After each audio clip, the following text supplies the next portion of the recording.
AFTV, got a fan came all the way from Canada, and it's his birthday today, and we scored 5 goals. Come every week. Yeah, honestly, an absolute privilege to be here. I know a lot of people get to come here every week, but as someone who's a student and spends most of his time putting his nose in his books for the past 2 months, I've been looking forward to this very moment to come to this game and to share it with all of you.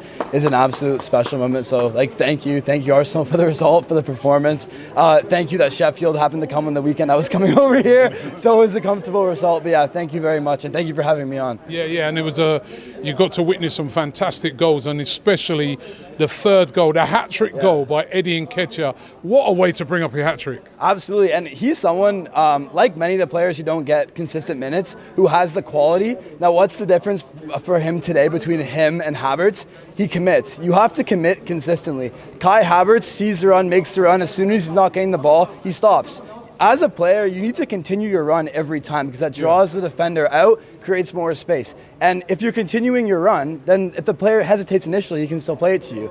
But someone like Havertz is stopping, and I think someone like Havertz obviously has quality. Anyone who contests his quality is wrong, but it's about confidence, and that's not what he has. Nketiah seems to have confidence in games where he believes he's going to score. The fact of the matter is, Nketiah is not our starting striker, and he's not getting consistent minutes. When he's on against the teams that, to be fair to Sheffield United, with all due respect, are not at the top of the table, he's confident. And Nketiah has to have this level of belief in himself every single game, because if he can do this with space, he can do this with space against anybody. Yeah. Let's see the confidence. You know what, you bring up a great point there, right? So I was watching Kai Havertz today, and yet again, he didn't have a bad game, right? There was some nice little bits he did in the game, tackles he won, didn't do really anything wrong, but I wanted to see more from him, right? So do you think he could learn a lot off of Eddie? Eddie's a player that sometimes gets criticised, but he's driven, he's got a lot of, like you said, self-confidence.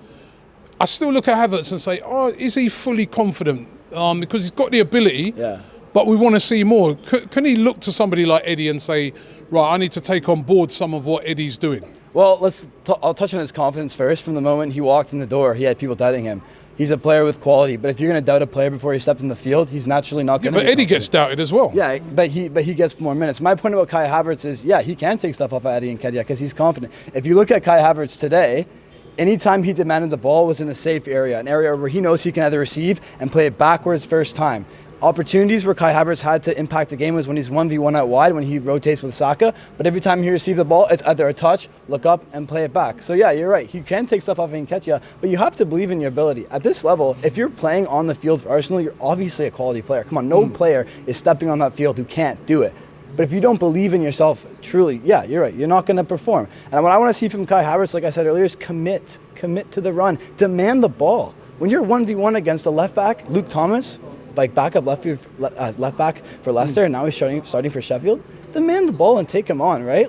Especially if you're not going to be confident in a game like this, when is he going to be confident? It's the bottom of the table. So yeah. And finally, when you're going back, or big plans for tonight? Then now you're in London. Yeah, no. My parents moved here for the year, so I'm visiting them. I'm going back Saturday morning. So I won't be able to go up to the trip to St. James's. Maybe I'll see if I can scalp some tickets for Wednesday night. But yeah, no. Honestly, like I said, absolute privilege. I think football is really, really, really big in Canada.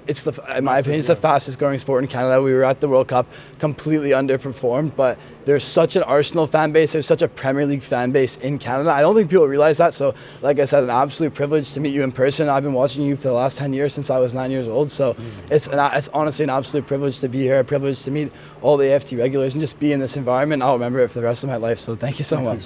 Thank you very much.